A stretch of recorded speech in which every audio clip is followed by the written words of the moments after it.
Although the man had been locked up, deep down he felt an odd sense of joy. After all, this prison had no walls, and there were hardly any guards around. What puzzled him even more was that no one dared to escape. Just as Frank was questioning this odd situation, the warden revealed a chilling truth. The prison no longer relied solely on guards to keep control. Instead, they used small, mysterious collars that shifted the burden of discipline onto the inmates themselves. Once the collar was locked around a prisoner's neck, it became linked to another collar. If the two were ever more than 100 meters apart, both collars would instantly explode. To demonstrate, the warden placed one collar on a dummy standing still and another on a mannequin loaded into a car. As the distance between them grew, the inevitable horror became clear.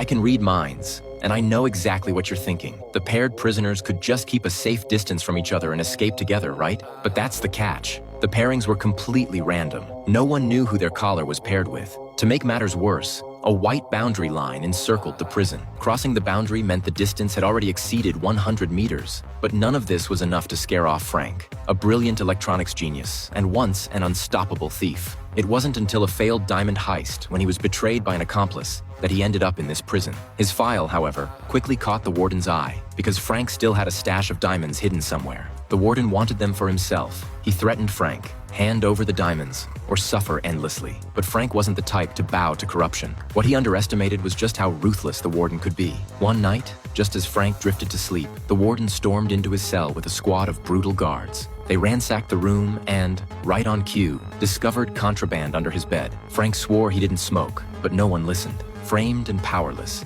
he was thrown into solitary. This solitary turned out to be a nightmarish water dungeon. The warden pressed him again to reveal the diamond's location, promising relief from torture if he complied. Frank refused, so they locked him in the dungeon and sealed it tight. For an entire week, he was left half drowned and beaten. The guards even poured in some homemade beer to break him down both physically and mentally. Barely alive, Frank was eventually hauled to the infirmary. Against all odds, he pulled through. But the moment he was released, a female inmate named Lure approached him. Frank wanted nothing to do with her. After all, trust inside these walls was deadly. Later, while Frank was eating, another prisoner suddenly kicked him to the ground. His meal splattered all over the prison bully, who instantly slammed Frank onto the table, ready to beat him senseless. Only the timely arrival of guards saved him. The next day, Lure found him again. This time, she whispered that she had something important to share. Suspicious but curious, Frank followed her into a hidden room. He half expected a setup, maybe even a trap, but instead, Lure leaned close to his ear and whispered the truth. Her collar was paired with his.